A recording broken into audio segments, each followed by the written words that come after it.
मेरे पास बस तुझे देने को ये एक शॉल है। मैं अपने मायके से विदा होकर इस घर में आई थी तो यही ओढ़ कर आई थी। माँ, इससे बड़ा कोई और दूजा तोहफा आपकी बेटी के लिए हो ही नहीं सकता है। इंदु अपनी माँ का दिया हुआ पुराना शॉल भी बड़ी खुशी से स्वीकार लेती है। अगले दिन उसकी शादी अजीत से हो जाती है और वो विदा होकर ससुराल आ जाती है, जो कि सालों पुराना झज्जर कच्चा कमरा था, जिसमें कि सास ससुर, एक ननंद, जेठ जेठानी, बेटी का बड़ा परिवार रहता था। आओ बहू, इस परिवार में तुम्हारा स्वागत है। बड़ी बहू, अपनी देवरानी का गृह प्रवेश करो। गर्भवती सीता आगे आकर इंदु का स्वागत करती है। देवरानी जी, इस कलश को गिराकर अंदर आ जाइए। इंदु अपनी सास ससुर के पैर छूती है और सास अंजना कहती है, आओ दुल्हन, मैं तुम्हें सबसे मिलवाती हूँ। मैं तुम्हारी सास हूँ और ये सीता तुम्हारी जेठानी, और ये उसकी बेटी मीनू, और ये तुम्हारी ननंद गौरी। देखिए भाभी, आपकी हमारे घर में आने से कितनी रौनक हो गई है। हाँ, सभी खुश हुए।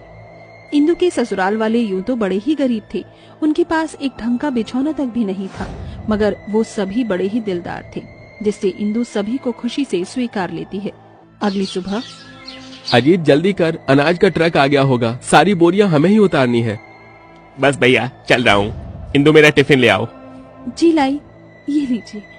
फिर दोनों काम पर निकल जाते हैं, जहाँ पूरी सड़क पर एकदम घना कोहरा छाया होता है, जिससे दोनों कपकपाने लगते हैं।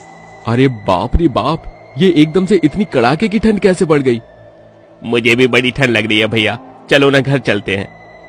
अजीत, अगर हम काम पर नहीं गए तो सेठ किसी और को रख लेगा, और तू तो जानता है भाई, घर का खर्चा हम दोनों पर ही है, और हम जिस गरीबी में जी रहे हैं उसमें रोज कमाते हैं तब जाकर खाते हैं। बिन कमाए तो भगवान ने हम गरीबों के भाग्य में 2 वक्त की रोटी भी नहीं लिखी। ये कहते कहते विनोद का मन गरीब होने के दुख से भर जाता है और उसकी आंखें भीग जाती है। दोनों कांपते ठिठुरते गोदाम पर आते हैं, जहाँ सेठ उन पर चिल्ला पड़ता है, कहाँ मर रहे थे तुम दोनों? ट्रक कब से आकर खड़ा है, इतनी ओस गिर रही है, अनाज के सारी बोरियां भीग जाएंगी तो किसका नुकसान होगा? अब खड़े खड़े मेरा मुंह क्या देख रहे हो? जल्दी से ये सारी अनाज की बोरी उतारकर गोदाम में रखो। जी सेठ जी, बस अभी करते हैं।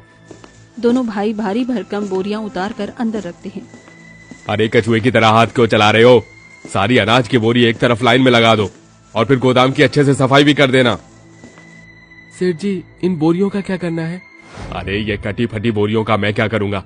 जाते वक्त इसे भी ले जाना और कचरे में फेंक देना। भैया, हमें बोरियां फेंकना नहीं बल्कि घर ले जाएंगे। ठंड में ये आग तापने के काम आएंगी। अब हम गरीबों के घर में बड़े लोगों के घरों जैसे हीटर थोड़े ना है। किसी ने